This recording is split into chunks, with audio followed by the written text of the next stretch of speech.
Hello students, most welcome to the third lecture of biomolecules chapter. आज हम start करेंगे amino acids के बारे में। कुछ लोग इसको अमाइनो एसिड्स भी पढ़ते हैं, तो प्रोनाउंसिएशन में कुछ नहीं रखा, हम इसकी डिटेल्स को समझना स्टार्ट करते हैं। सबसे पहला वर्ड हमने लिखा है माइक्रो बायोमोलिक्यूल्स। ये एक बायोमोलिक्यूल्स है, इसलिए इसको हम चैप्टर के अंदर पढ़ रहे हैं। ये माइक्रो बायोमोलिक्यूल्स है। माइक्रो वर्ड का मतलब ही होता है छोटा सा, तो ये बहुत ही छोटे बायोमोलिक्यूल्स होते हैं। इन छोटे छोटे बायोमोलिक्यूल्स के जुड़ने से बड़ा बायोमोलिक्यूल बनता है बेसिकली, जिसको प्रोटीन बोला जाता है। तो अगला वर्ड समझते हैं, ये एसिड के अंदर सोल्यूबल होता है। पिछली क्लास में हमने ट्राइक्लोरोएसिटिक एसिड के अंदर बेसिकली बायोमोलिक्यूल्स को एक्सट्रैक्ट करना समझा था। ये एसिड के अंदर सोल्यूबल होने वाले पोर्शन के अंदर मिले थे, एमिनो एसिड जो थे बेसिकली ये फिल्ट्रेट पोर्शन के अंदर मिले थे। हमने देखा था कि कॉटन का पेपर लगा के हमने बायोमोलिक्यूल्स को एक्सट्रैक्ट किया था। जो नीचे चले गए थे एसिड के साथ उसे क्या बोला था? फिल्ट्रेट। जो कॉटन के कपड़े के ऊपर रखा था उसे क्या बोला था? रिटेंटेट। तो ये कहां पे मिले थे? हमें फिल्ट्रेट के अंदर मिले थे बेसिकली। ये माइक्रो है यानी कि छोटे से हैं, इसलिए इनका मोलिक्यूलर वेट भी क्या होगा? बहुत ही कम होगा। 18 से लेकर 800 डाल्टन तक इनका क्या होता है? मोलिक्यूलर वेट होता है। डाल्टन एक वेट को मेजर करने की यूनिट है बेसिकली, बहुत छोटी यूनिट है ये वेट को मेजर करने की। आई होप इट इज क्लियर। अगला लाइन या अगली लाइन में आपको समझाता हूं, बिल्डिंग ब्लॉक्स ऑफ प्रोटीन। एक प्रोटीन जो होता है बहुत सारे अमीनो एसिड के जुड़ने से बनता है। मान लेते हैं ये एमिनो एसिड 1 है, ये एमिनो एसिड 2 है, ये एमिनो एसिड 3 है और ये एमिनो एसिड 4 है। ये जो एमिनो एसिड की चेन बनी है, इसी चेन का नाम क्या है? प्रोटीन है। यानी कि प्रोटीन को बनाने वाले ब्लॉक क्या है? बिल्डिंग्स के जो ब्लॉक है वो क्या है? वो अमीनो एसिड ही है बेसिकली। इस प्रोटीन को एक बिल्डिंग की तरह मानो, तो इस बिल्डिंग के अंदर जो ईंट पत्थर है, बिल्डिंग ब्लॉक्स है, वो क्या होंगे? एमिनो एसिड होंगे। I hope it is clear also. They are substituted methanes. अगर आप मिथेन का नाम जानते हो तो ये होता है CH4 बेसिकली, यानी कि एक कार्बन के साथ 4 हाइड्रोजन जुड़े होने पर मिथेन बोलते हैं। इस अमीनो एसिड की स्ट्रक्चर भी कुछ ऐसी होती है। ये एक कार्बन होता है, इससे 4 हाइड्रोजन जुड़े होने चाहिए थे मीथेन के अंदर, लेकिन इन हाइड्रोजनों को सब्स्टिट्यूट कर दिया गया है। सब्स्टिट्यूट का मतलब है इनको हटाकर कुछ अलग मॉलिक्यूल्स रखे गए हैं। एक हाइड्रोजन को हटाकर तो हमने रखा है कार्बोक्सिलिक ग्रुप, जिसको COOH लिखते हैं, COOH, और दूसरे हाइड्रोजन को रखाकर हमने रखा है अमाइनो ग्रुप, जिसको NH2 लिखते हैं। एक हाइड्रोजन को छेड़ा भी नहीं है और लास्ट हाइड्रोजन को हटा के हमने रखा है R का मतलब है यहाँ पे वेरिएबल ग्रुप। अगर मैं यहीं पे आपको स्ट्रक्चर भी समझा दूं एमिनो एसिड की, तो वो ध्यान से देखना। एक टिपिकल एमिनो एसिड की जो स्ट्रक्चर है कुछ इस प्रकार की दिखेगी। एक कार्बन होगा, इस कार्बन को क्या बोलेंगे? अल्फा कार्बन बोलेंगे। इस अल्फा कार्बन से एक COOH ग्रुप जुड़ा होगा। इस COOH ग्रुप का नाम क्या है? कार्बोक्सिलिक ग्रुप नाम है। कार्बोक्सिलिक एसिड होता है एक, इसलिए इसका नेचर कैसा है? बेसिकली एसिडिक नेचर है। और ये जो NH2 का ग्रुप इस तरफ लगा है अल्फा कार्बन के, इसका नाम क्या है? अमाइनो ग्रुप है। और ये अमाइनो ग्रुप नेचर में कैसा होता है? बेसिक होता है। तो एक एमिनो एसिड के अंदर एक कार्बोक्सिलिक ग्रुप है और एक अमाइनो ग्रुप है बेसिकली, और इस कार्बन के ऊपर एक हाइड्रोजन भी लगा हुआ है और दूसरी तरफ एक R ग्रुप लगा हुआ है। R ग्रुप जो है वो वेरिएबल रहता है। अलग अलग एमिनो एसिड के अंदर ये R ग्रुप जो है ये भी क्या होता है? अलग अलग होता है। इसलिए ये डिफर करते हैं, अलग अलग होते हैं। किस बेसिस पे? Differ on basis of R group. अलग अलग एमिनो एसिड में R ग्रुप क्या होता है? अलग अलग होता है। बाकी ये तीनों ग्रुप क्या होते हैं? सेम होते हैं बेसिकली। इनका नेचर, एक एमिनो एसिड के अंदर एसिडिक नेचर भी है और बेसिक नेचर भी है। जिसके अंदर एसिडिक नेचर भी होता है और बेसिक नेचर भी होता है उसे बोलते हैं एम्फोटेरिक मॉलिक्यूल बेसिकली। उसके अंदर एसिडिक नेचर भी है और बेसिक नेचर भी है। अभी तक 117 एमिनो एसिड की डिस्कवरी हो चुकी है। कितने की डिस्कवरी हो चुकी है? 117 की। लेकिन जो प्रोटीन बनाने के अंदर पार्टिसिपेट करते हैं, भाग लेते हैं, वो कितने हैं? ओनली 20 है। इसका मतलब ये नहीं है कि बाकी जो 97 बचे हैं वो यूजलेस हैं। वो यूज में तो आते हैं, वो बॉडी के लिए जरूरी तो है, लेकिन वो प्रोटीन नहीं बनाते हैं। प्रोटीन कितने बनाते हैं? केवल 20 बनाते हैं। कितनों की डिस्कवरी हो चुकी है? 117 की डिस्कवरी हो चुकी है और प्रोटीन 20 बनाते हैं, ये मैंने आपको समझा ही दिया। तो आई होप इट इज क्लियर। अगर इस अमाइनो एसिड को बहुत ध्यान से देखें हम, तो हमें दिख रहा है कि इधर एसिडिक ग्रुप है और इधर बेसिक ग्रुप है बेसिकली। इस एसिडिक ग्रुप से अगर हाइड्रोजन हटता है, एसिड क्या होता है? जो हाइड्रोजन को डोनेट कर देता है, H+ को डोनेट कर देता है बेसिकली, तो अगर हाइड्रोजन जाएगा तो यहाँ पे नेगेटिव चार्ज आएगा, अगर वो हाइड्रोजन यहाँ पे जुड़ गया तो यहाँ पे क्या आएगा, पॉजिटिव चार्ज आएगा।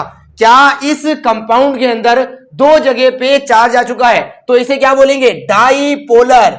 डाई का मतलब ही क्या होता है, दो, पोलर का मतलब क्या है, जहां पे पोल्स बनते हो। तो क्या ये डाईपोलर आयन हो गया, बिल्कुल हो गया। इस डाईपोलर आयन की डिस्कवरी किस साइंटिस्ट ने की है, ज्यूइटर साइंटिस्ट ने की है, इसलिए इसी डाईपोलर आयन का नाम क्या है, ज्यूइटर आयन है। बेसिकली हमने इसी स्ट्रक्चर को फिर से बनाया है ज्यूइटर आयन को दिखाने के लिए। बेसिकली यहां से एक हाइड्रोजन गया है और यहां पे एक हाइड्रोजन आ गया है। ये जो कन्वर्जन है ये कैसे होता है, ये पीएच के ऊपर डिपेंड करता है। किस पे डिपेंड करता है, पीएच के ऊपर। अगर पीएच ज्यादा होगी तो वहां पे H प्लस की कॉन्सेंट्रेशन कम होगी, तो वहां से H प्लस निकलेंगे। बेसिकली अगर पीएच कम होगी तो वहां पे H प्लस ज्यादा होंगे, और H प्लस ज्यादा होंगे तो यहाँ पे H प्लस आके जुड़ेगा। बेसिकली तो मैं उम्मीद करता हूं आप समझ पाए हैं इतना अमाइनो एसिड्स के बारे में। So you please note this, then we further move on. चलिए स्टूडेंट्स, अब मैं आपके सामने एक्सप्लेन करता हूं एनसीईआरटी के अंदर जो अमीनो एसिड के स्ट्रक्चर दिए गए हैं। बेसिकली एनसीईआरटी के अंदर 3 अलग अलग एमिनो एसिड के स्ट्रक्चर बने हैं। हमने एक एमिनो एसिड का टिपिकल स्ट्रक्चर समझ लिया है, जिसके सेंटर में क्या होता है, कार्बन। कार्बन से ऊपर क्या जुड़ा होता है, हाइड्रोजन। इधर क्या होता है, NH2 जुड़ा होता है। इधर क्या होता है, COOH होता है। नीचे क्या होता है, R ग्रुप होता है। ये जो R ग्रुप है इसे बोलते हैं वेरिएबल ग्रुप, क्योंकि ये अलग अलग एमिनो एसिड में अलग अलग तरीकों से आता है, बदलता रहता है। बेसिकली R के बदलने से ही एमिनो एसिड बदलता है। इसीलिए एमिनो एसिड कितने होते हैं, टोटल 117 टाइप के डिस्कवर हो चुके हैं। उन 117 के अंदर केवल जो R ग्रुप होता है यहां वाला, वो क्या होता है, अलग अलग होता है। अगर आप ध्यान से नोटिस करो इन तीनों स्ट्रक्चर में, तो केवल ये जो मैंने गोले के अंदर मॉलिक्यूल रखा है, केवल ये डिफरेंट है, और बाकी सारी स्ट्रक्चर क्या है, सेम है। क्योंकि ये एक टिपिकल स्ट्रक्चर होती है एमिनो एसिड की, जिसमें इस समूह को R नाम देते हैं, क्योंकि ये अलग अलग एमिनो एसिड में अलग अलग होता है। अंडरस्टूड। सबसे पहली जो स्ट्रक्चर दी है एनसीईआरटी के अंदर, वो दी है ग्लाइसिन की। ये नाम क्या है, ग्लाइसिन है। उसके अंदर R की जगह क्या आता है, केवल हाइड्रोजन आता है। बेसिकली अगली जो स्ट्रक्चर दी है वो दी है एलेनिन की। एलेनिन के अंदर R ग्रुप की जगह क्या आता है, मिथाइल ग्रुप आता है, CH3 ग्रुप आता है। बेसिकली अगली एमिनो एसिड की स्ट्रक्चर सीरीन है, जिसके अंदर R ग्रुप की जगह क्या आता है, CH2OH आता है। बेसिकली तो ये R ग्रुप आप याद रखेंगे, स्ट्रक्चर भी इसी ऑर्डर में याद रखेंगे आप, जिस ऑर्डर में एनसीईआरटी में लिखी है। मैंने एक छोटी सी ट्रिक बनाई है आपके लिए, जिससे आप आसानी से इनको याद रख पाओगे। सबसे पहले R ग्रुप की जगह क्या रखना है, हाइड्रोजन। उसके बाद CH3, उसके बाद CH2OH। एक बार फिर से लिखेंगे मेरे साथ, सबसे पहले हाइड्रोजन, उसके बाद CH3, उसके बाद CH2OH। तो कुछ इस ऑर्डर में आप याद रखेंगे R ग्रुप्स को, और इनके नाम क्या होंगे। अगर R की जगह H रखा है तो नाम क्या होगा, उसकी ट्रिक बनाई है मैंने, गैस। यहां पे लिखना है गैस, इसका नाम क्या होगा, हाइड्रोजन वाले का ग्लाइसिन। इसका नाम क्या होगा, एलेनिन। इसका नाम क्या होगा, सीरीन। तो मैं उम्मीद करता हूं मैं आपको ट्रिक समझा पाया हूं। इस ट्रिक के साथ आप ये तीनों स्ट्रक्चर आसानी से याद कर सकते हैं। अगर आप बहुत ध्यान से देखो, R ग्रुप की जगह कितना भी बड़ा मॉलिक्यूल आ सकता है, तब भी ये क्या रहेगा, एमिनो एसिड रहेगा। R ग्रुप की जगह सबसे छोटा क्या आ सकता है, हाइड्रोजन। हाइड्रोजन से छोटा तो क्या ही होगा, यानी कि अगर हाइड्रोजन R ग्रुप की जगह आया है तो क्या ये सबसे सिंपल एमिनो एसिड है, सबसे छोटा एमिनो एसिड है। इसीलिए इस ग्लाइसिन को क्या कहा जाता है, इसे कहा जाता है सिंपलेस्ट। क्या कहा जाता है, सिंपलेस्ट एमिनो एसिड कहा जाता है। तो ये क्वेश्चन भी आया हुआ है नीट PYQs में कि सिंपलेस्ट एमिनो एसिड कौन सा है, ग्लाइसिन है, जिसकी स्ट्रक्चर एनसीईआरटी में दी गई है। एनसीईआरटी ने ये नहीं लिखा कि ये सिंपलेस्ट है ग्लाइसिन, लेकिन स्ट्रक्चर बना के बता दिया है R की जगह सबसे छोटा क्या आ सकता है, हाइड्रोजन। तो सबसे सिंपलेस्ट क्या होगा, ग्लाइसिन होगा। I hope it is clear to you, please note this, then we further move on. So चलिए स्टूडेंट्स, अब हम एमिनो एसिड के टाइप्स के बारे में समझते हैं। पहला टाइप हमने लिखा है एसिडिक एमिनो एसिड। नाम से पता चल रहा है कि इसका नेचर कैसा है, एसिडिक है। अभी अभी हमने एमिनो एसिड की स्ट्रक्चर समझी थी, इसमें अल्फा कार्बन होता है, इससे एक एसिडिक ग्रुप लगा होता है, इससे एक बेसिक ग्रुप लगा होता है, ऊपर हाइड्रोजन लगा होता है, और नीचे वेरिएबल ग्रुप R लगा होता है। क्या ये एसिडिक है, हाँ जी। क्या ये बेसिक है, हाँ जी। क्या एसिड बेस की रिएक्शन होगी और ये मॉलिक्यूल न्यूट्रल बन जाएगा, बिल्कुल बन जाएगा। इन दोनों की वजह से एसिडिक और बेसिक कैरेक्टर नहीं है, इन दोनों की वजह से तो एमिनो एसिड कैसा हो गया है, न्यूट्रल हो गया है। इस R ग्रुप के अंदर अगर COOH ज्यादा है किससे, NH2 से, तो क्या एसिडिक कैरेक्टर का अमाउंट ज्यादा होगा तो ये एमिनो एसिड कैसे बन जाएंगे, एसिडिक एमिनो एसिड बन जाएंगे, जो फर्स्ट कैटेगरी में हमने लिखे हैं। अंडरस्टूड और नॉट? अगर इस आर ग्रुप के अंदर, केवल इस आर ग्रुप के अंदर NH2 ग्रुप का नंबर COOH से ज्यादा है तो ये कैसे बन जाएंगे, बेसिक एमिनो एसिड बन जाएंगे। यानी कि ये पूरा कैसा बन जाएगा, बेसिक बन जाएगा, क्योंकि बेसिक ग्रुप का नंबर क्या है, ज्यादा है। I hope it is clear. Basic को हमने 2 नंबर कैटेगरी में लिखा है तो ये कौन से वाले होंगे, 2 नंबर कैटेगरी वाले।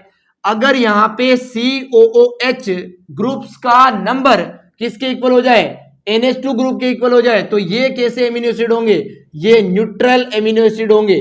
जितने ये है उतने ये है, तो एसिड बेस की रिएक्शन हुई और क्या बन गया, सॉल्ट और वाटर बन गया, इसलिए ये कैसे होंगे, न्यूट्रल हो गए पूरे एमिनो एसिड। आई होप ये तीनों कैटेगरी क्यों बनी है ये मैं आपको समझा पाया हूं। इस केवल R ग्रुप के अंदर अगर COOH ज्यादा है तो वो एसिडिक, NH2 ज्यादा है तो बेसिक, अगर दोनों बराबर है तो वो न्यूट्रल। अब बात करते हैं एसिडिक अमीनो एसिड में क्या है। बेसिकली यहाँ पे COOH ज्यादा होगा किसके अंदर, R ग्रुप के अंदर। 2 एग्जांपल हमने लिखे हैं। पहला एग्जांपल क्या है, ग्लूटामिक एसिड, और इस ग्लूटामिक एसिड के अंदर R ग्रुप क्या होता है हमने यहाँ पे लिखा है।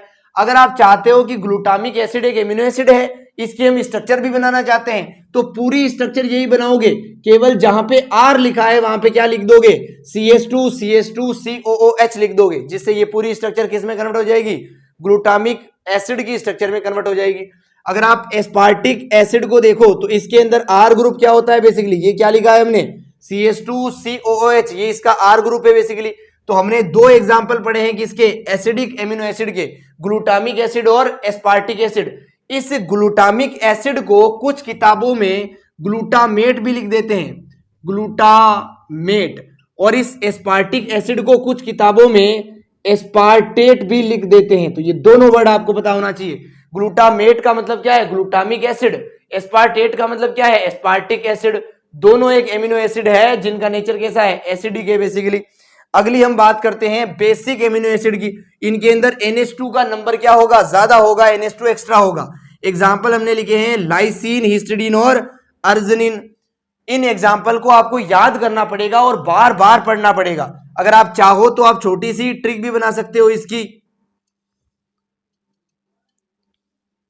LHA करके छोटी सी ट्रिक बना लो, है ना, या फिर इसको कुछ तरीके से लिख लो, ऐसे कर लो, लाहा। लाहा क्या बन गई हमारी, बेसिक एमिनो एसिड की ट्रिक बन गई। L का मतलब क्या है, लाइसिन, A का मतलब क्या है बेसिकली अर्जिनिन, और H का मतलब क्या है बेसिकली हिस्टिडीन है। अगर ये भी नहीं पसंद आई तो ऐसे लिख लो हाल। हम बोलते हैं ना क्या हाल है, तो हाल किसकी ट्रिक है बेसिकली, बेसिक एमिनो एसिड की। H का मतलब क्या है, हिस्टिडीन, A का मतलब क्या है बेसिकली अर्जिनिन, और L का मतलब क्या है, लाइसिन है। तो आपके सामने ही मैंने ट्रिक बनाई है। बायोलॉजी के अंदर ऐसी ट्रिक्स आपको खुद से बनानी पड़ेगी, क्योंकि बहुत सारे एग्जाम्पल आपको याद करने पड़ते हैं, बहुत सारा डाटा आपको याद रखना पड़ता है। तो आपका माइंड इतना कैपेबल होना चाहिए ट्रिक्स बनाने के लिए, और इन ट्रिक्स को अगर बार बार पढ़ोगे तभी आप याद रख पाओगे एग्जाम के टाइम पे। तो हाल किसकी ट्रिक है, बेसिक एमिनो एसिड की ट्रिक है, ये याद होना चाहिए। H का मतलब हिस्टिडीन, A का मतलब अर्जिनिन, L का मतलब लाइसिन, हवा में याद होना चाहिए, लिख के दे रहा हूं मैं। तीसरी कैटेगरी है हमारे पास न्यूट्रल एमिनो एसिड की। न्यूट्रल का मतलब क्या है, जहां पर COH किसके बराबर होगा, NH2 के। कुछ एग्जांपल हमने लिखे हैं। क्या हमने एक गैस ट्रिक पढ़ी थी, G का मतलब क्या था, ग्लाइसिन, R क्या होता है, यहाँ पे H होता है।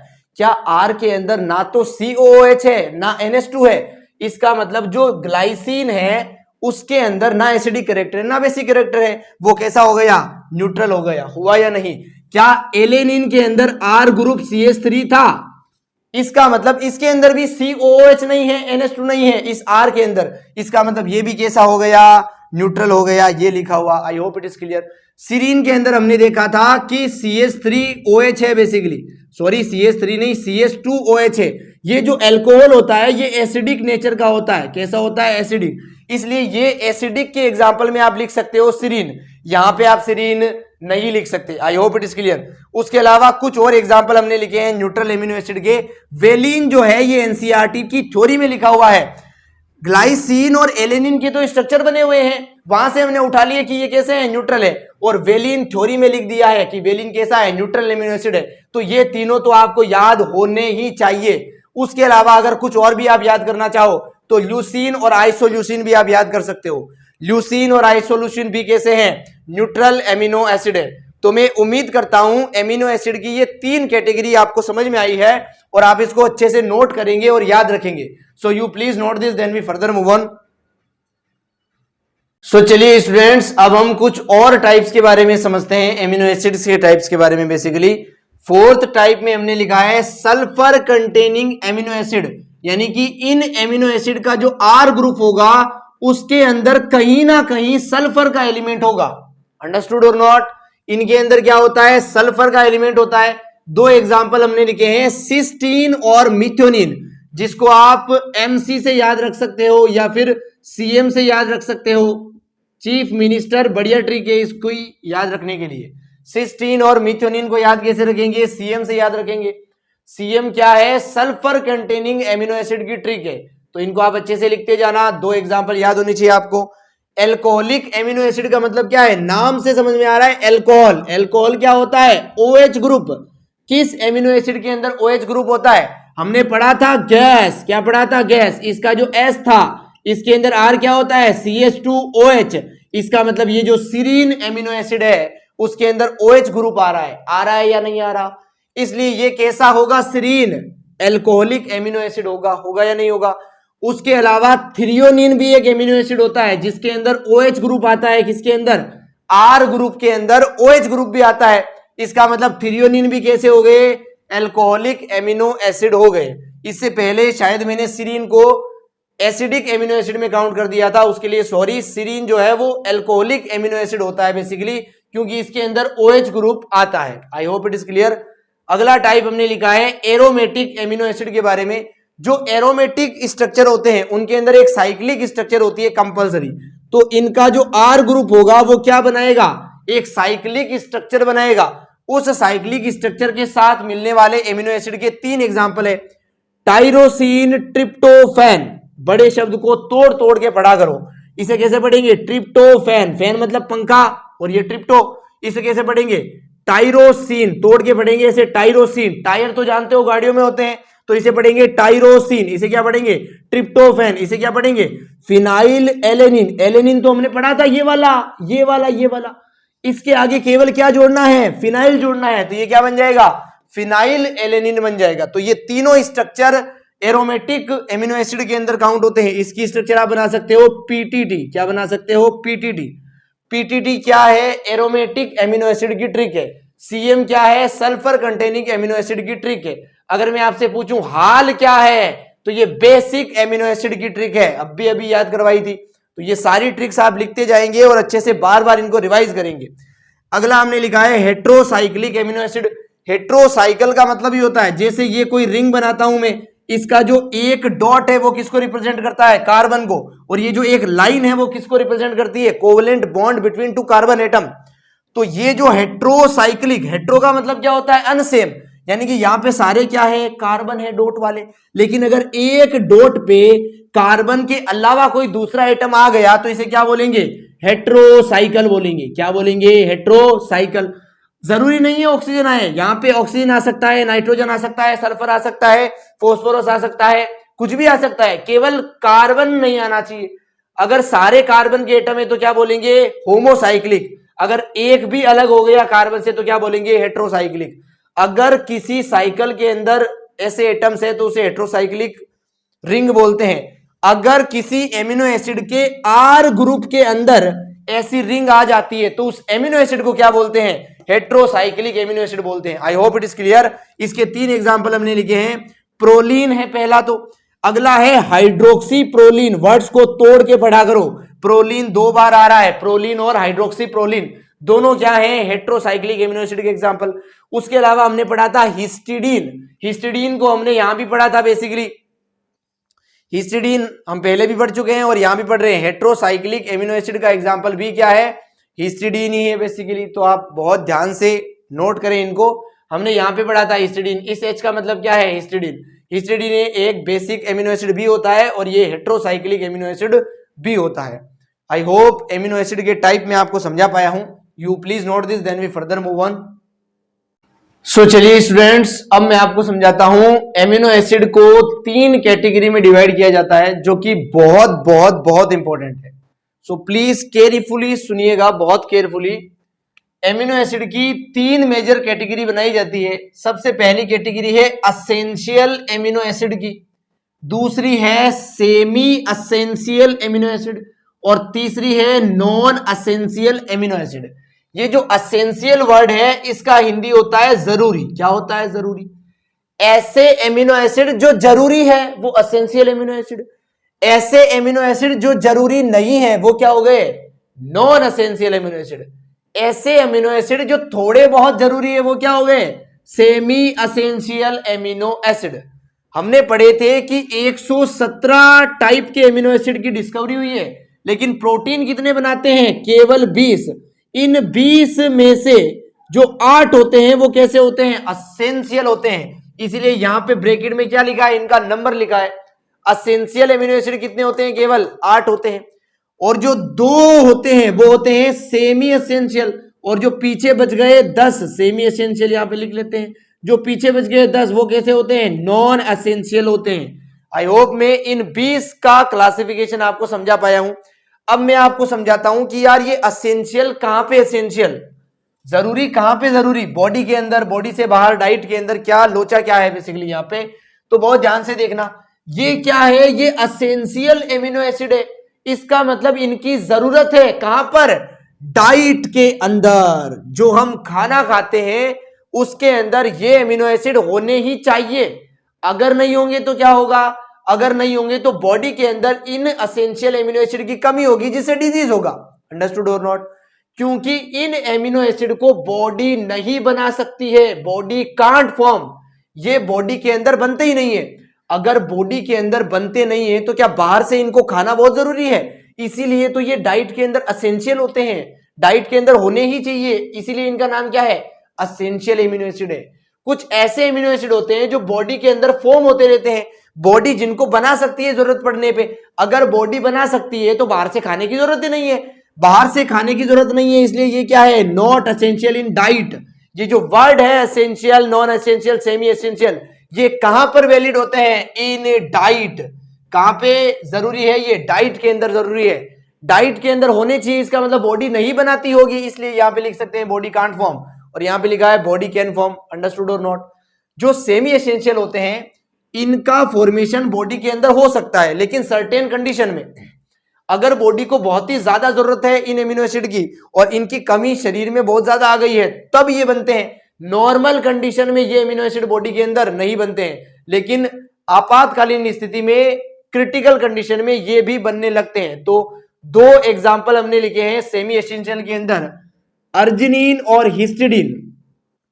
इसको आप HA से याद रख सकते हो। हाँ, सेमी एसेंशियल कौन है? हाँ, यानी कि हिस्टिडीन और अर्जिनिन, इन दोनों को आप याद रखेंगे अच्छे से सेमी एसेंशियल में। हमने असेंशियल एमिनो एसिड का नंबर पढ़ा है कितना? 8। इन 8 को याद करने के लिए एक ट्रिक बनाई है मैंने, जिसको आपके सामने एक्सप्लेन करता हूं। ट्रिक है met will fly. Met will fly, basically ये ट्रिक हमने बनाई है, मेट विल फ्लाई। यहां पर जो M है इसका मतलब क्या है? मिथियोनिन, जिसके अंदर सल्फर होता है, सल्फर कंटेनिंग एमिनो एसिड भी है ये। T का मतलब क्या है? Threonine basically. दूसरे T का मतलब क्या है? ट्रिप्टोफैन, जो कि एरोमेटिक एमिनो एसिड भी है। इस V का मतलब क्या है? वेलिन, जो कि न्यूट्रल एमिनो एसिड भी है। इस I का मतलब क्या है? आइसोल्यूसिन, और L का मतलब क्या है? ल्यूसिन। यानी कि ये जो 3 वर्ड है ये 3 एमिनो एसिड को बता देंगे। ये 3 वर्ड 3 एमिनो एसिड को बता देंगे। क्या 3 और 3 6 हो गए? बताने कितने हैं? और 2 बताने हैं। ये जो पीएच है ये किसे बताएगा? फिनाइल को बताएगा। किसे बताएगा? फिनाइल को। फिनाइल के पीछे हमें पता है हम क्या लिखेंगे? एलेनिल लिखेंगे। ये भी एरोमेटिक एमिनो एसिड है। अंडरस्टूड और नॉट? ये जो एल बचा है इसको हम लिखेंगे लाइसिन। ये कैसा है? ये बेसिक एमिनो एसिड है। इतना हम समझ चुके हैं, याद कर चुके हैं। तो मेट विल फ्लाई किसकी ट्रिक है? असेंशियल एमिनो एसिड के 8 नामों को याद करने की ट्रिक है। बार बार पढ़ेंगे, लिख के पढ़ेंगे, अच्छे से पढ़ेंगे तो आप इनको याद कर पाएंगे। अंडरस्टूड और नॉट? 2 हम याद रखेंगे, अर्जिनिन और हिस्टिडीन सेमी एसेंशियल में। बाकी जितने भी बचते हैं वो सब क्या हो जाएंगे? नॉन एसेंशियल हो जाएंगे। हमें तो ऑप्शंस मिलेंगे ना, तो हम असेंशियल को याद रखेंगे, सेमी एसेंशियल को भी याद रखेंगे, लेकिन नॉन एसेंशियल को याद नहीं रखेंगे। अगर फिर भी आप कहो कि ये 10 होते हैं, 1-2 तो एग्जाम्पल बता ही दो, तो यहाँ पे हमने लिख दिए हैं सीरीन, ग्लूटामेट, ग्लाइसिन, उसके अलावा एस्पार्टेट भी लिख लो, वो भी यहाँ पे आ जाएगा। तो कुछ एग्जाम्पल हम यहाँ पे लिख सकते हैं नॉन असेंशियल के अंदर। तो 3 हमने लिखे हैं, आप जिनको नोट कर सकते हो अच्छे से। आपको जो एक बात और समझा दूं मैं, अगर ऑप्शन के अंदर पूछा है कौन सा असेंशियल है कौन सा नॉन असेंशियल है, तो सेमी असेंशियल को भी कभी कभी ऑप्शन के अनुसार असेंशियल मानना पड़ सकता है। अंडरस्टूड और नॉट? हालांकि अगर पहली चॉइस हमें देखनी होगी एसेंशियल में तो इन्हीं में से लगाएंगे। अगर इनमें से कोई ऑप्शन ही नहीं दिया, ये ऑप्शन में है और ये है, तो असेंशियल में इनको भी लगाया जा सकता है, क्योंकि ये भी बॉडी के अंदर नॉर्मल कंडीशन में नहीं बनते हैं। बहुत ही कम कंडीशंस के अंदर, सर्टेन कंडीशन के अंदर, आपातकालीन स्थितियों के अंदर ये बनते हैं। ये कौन से होते हैं जो नहीं बनते हैं? ये भी नहीं बनते हैं नॉर्मल कंडीशन में, लेकिन आपातकालीन में बनते हैं, इसीलिए इनको इनके साथ रखा जा सकता है। ये ऑप्शन पे डिपेंड करेगा, क्वेश्चन पे डिपेंड करेगा। I hope it is clear to everyone and I explain very well. Please note this, then we further move on. So students, कुछ पॉइंट्स में आपको और बताना चाहूंगा, जैसे कि मिथ्योनिन डाइट के अंदर जरूरी है, तो हमें ऐसी डाइट भी पता होनी चाहिए जिन डाइट के अंदर मिथ्योनिन होता ही नहीं है। यानी कि ये कहां पे कम होता है? ये लैक इन पल्सेस, जो दालें होती है, पल्सेस होती है, उनके अंदर मिथ्योनिन होता ही नहीं है। उसके अलावा ये जो लाइसिन है, ये कहां पे कम होता है वो भी आप नोट कर सकते हैं। लेक इन सीरियल्स, जो अनाज होते हैं उनके अंदर भी लाइसिन होता ही नहीं है। अगर आपको लाइसिन की जरूरत है तो अनाज खाने से लाइसिन नहीं मिलेगा, यहां से इतना समझ में आ रहा है। अगर आपको मिथ्योनिन की जरूरत है तो दाल खाने से, पल्सेस खाने से मिथ्योनिन नहीं मिलेगा। केवल इतना समझ में आ रहा है इन लाइन से जो मैंने आपके सामने एक्सप्लेन की है। अगर आप मुझसे पूछो कि ये एमिनो एसिड हमारी बॉडी के अंदर इतने जरूरी क्यों है, क्योंकि इनसे बहुत सारे प्रोडक्ट्स बनते हैं। जैसे मैं आपके सामने लिखूं, ये जो ग्लाइसिन है ये हीमोग्लोबिन बनाने में काम आता है, हीमोग्लोबिन का एक कंपोनेंट है बेसिकली। अगर कुछ और एग्जांपल भी देख लें तो ये जो ट्रिप्टोफैन है बेसिकली ये ऑक्सीन हार्मोन बनाने के अंदर काम आता है। प्लांट्स के अंदर क्या बनाता है? ऑक्सीन हार्मोन बनाता है। उसके अलावा ये विटामिन B5 भी बनाता है। विटामिन B5 का कंपोनेंट भी क्या है? ट्रिप्टोफैन है बेसिकली। ऑक्सीन का कंपोनेंट भी ट्रिप्टोफैन है। यानी कि कुल मिला के एमिनो एसिड हमारे अंदर कुछ कुछ स्ट्रक्चर का फॉर्मेशन करते हैं। अगर ये नहीं होंगे तो वो स्ट्रक्चर नहीं बनेंगे बेसिकली। अगर कुछ और एग्जाम्पल मेरे से पूछो आप, तो मैं कहूंगा ट्रिप्टोफैन तो यहाँ पे लिखा हुआ है, एक और लिख देता हूं आपके सामने, टाइरोसिन। ये जो टाइरोसिन होता है, स्पेलिंग ध्यान से लिखना, ये जो टाइरोसिन होता है इससे थायराइड के हार्मोन बनते हैं। थायराइड एक ग्लैंड होती है यहाँ पे बेसिकली, उसके अंदर T3 T4 हार्मोन बनते हैं। इन हार्मोन को बनाने के लिए किस एमिनो एसिड की जरूरत पड़ती है? इस टाइरोसिन एमिनो एसिड की जरूरत पड़ती है। आई होप मैं आपको अच्छे से एक्सप्लेन कर पाया हूं इस एमिनो एसिड के स्ट्रक्चर को, इसकी डिटेल को। एनसीईआरटी की हर एक लाइन आप पढ़ सकते हैं, अब हवा में क्लियर हो जाएगी। तो अगर इस टॉपिक से रिलेटेड कोई भी डाउट हो तो कमेंट कर सकते हैं, मैं इसका रिप्लाई अवश्य करूंगा। थैंक यू सो मच यहाँ तक बने रहने के लिए। चिल देन, मिलते हैं नेक्स्ट लेक्चर में।